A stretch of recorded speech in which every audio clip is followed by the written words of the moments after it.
Assalamualaikum warahmatullahi wabarakatuh. Alhamdulillahirrabbilalamin. Wabihi nasta'in ala umur dunya waddin. Wassalatu wassalam ala asrafil anbiya wal mursalin Sayyidina wa maulana Muhammadin wa ala alihi wa sahbihi ajma'in. Amma ba'du.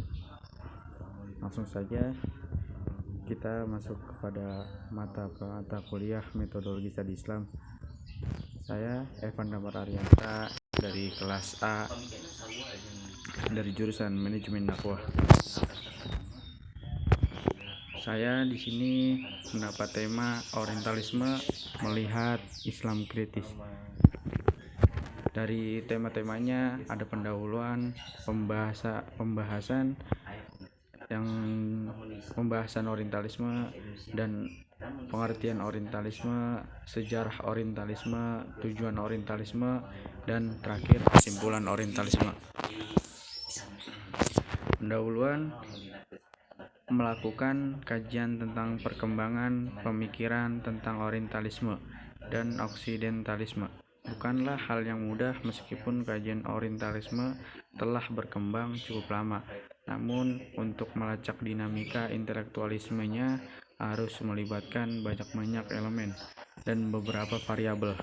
Karena meski akar-akar kajian Orientalisme relatif sama, namun ekspresi yang ditampilkan oleh pakar-pakar Orientalisme ternyata sangat beragam.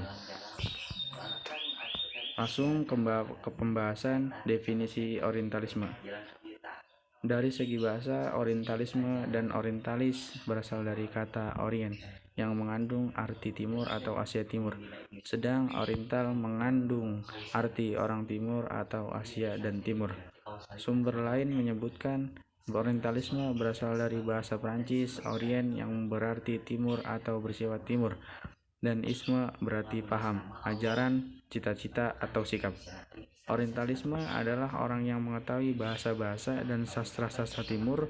Sumber lain menyebutkan Orientalis adalah ilmuwan yang mendalami bahasa-bahasa, kesusastraan, agama, sejarah, adat istiadat, dan ilmu-ilmu dunia timur.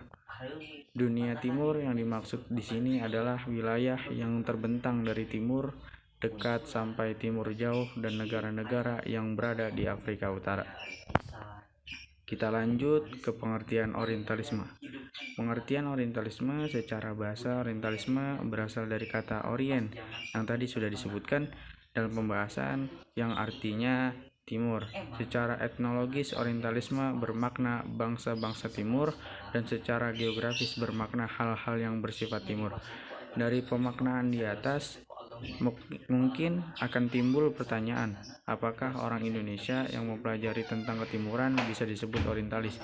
Dan beberapa pembacaan serta diskusi dalam kelas mengenai orientalis bahwa sebutan oriental diberikan kepada setiap ilmuwan barat yang mempelajari segala sesuatu tentang ketimuran. Langsung kita ke sejarah Orientalisme. Dari beberapa sumber pembahasan tentang asal mula Orientalisme sebenarnya masih menjadi perselisihan oleh para peneliti sejarah Orientalisme, dan tidak diketahui secara pasti siapa orang Eropa pertama yang mempelajari tentang ketimuran, dan juga tidak ada yang mencatat kapan terjadinya. Faktor yang melatar belakangi antara lain akibat perang salib atau dimulainya pergesekan politik dan agama antara Islam dan Kristen Barat di Palestina. Banyak juga literatur yang menyatakan bahwa permusuhan politik yang berkecamuk antara umat Islam dan Kristen karena pemerintahan Rudin Zanki dan Salahuddin Al-Ayyubi. Tujuan, dan kita lanjut kepada tujuan Orientalisme. Tujuan Orientalisme: 1. Agama. A. Konsep teologi Islam yang telah berhasil menjinakkan konsep-konsep metafisika Yunani sangat menarik untuk dikaji. B. Islam adalah agama yang mengkritik Kristen dan perlu dijawab agar tidak mempengaruhi penganut Kristen. C. Dengan memahami Islam, misionaris dapat menentukan strategi misi mereka menghadapi umat Islam. Dan yang terakhir, kesimpulan dari Orientalisme melihat Islam kritis. Berdasarkan kajian di atas, dalam hal yang pendekatan yang dipergunakan orientalisme lebih cenderung menggunakan pendekatan teologis dengan penyajian materi yang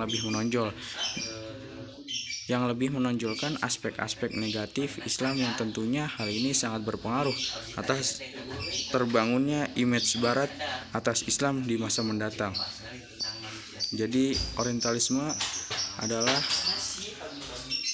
aspek-aspek negatif Islam agar Islam terlihat kritis dan tidak bisa terbangun akan masa yang mendatang. Sekian dari saya. Assalamualaikum warahmatullahi wabarakatuh.